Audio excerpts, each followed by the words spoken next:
আসসালামু আলাইকুম, আমি মোহাম্মদ কাউসার, আজকে একজন ফার্মের এডিটর। আজ আমরা আমাদের নতুন ইনকিউবেটরে প্রথম কোয়েল পাখি ডিম বসাচ্ছি। আজ তারিখ কত তারিখ আজকে? 4 তারিখ আজকে। হ্যাঁ, 4 তারিখ তো হয় নাই বেটা, আর কিছু সময় বাকি আছে, একটু পরে 4 তারিখ করবো।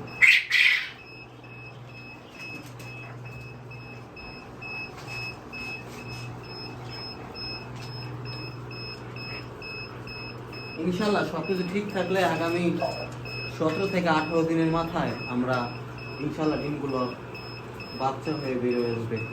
আপনারা সবাই আমাদের জন্য দোয়া করবেন এবং আমাদের পাশে থাকবেন। ধন্যবাদ। দেখুন, এখানে আমরা প্রায় 900 ডিম বসাইছি, আরও বসানো যাবে। দেখতে দেখতে কিছুদিন পরেই আমাদের ডিমগুলো বেরিয়ে আসবে, আশা করি ইনশাল্লাহ।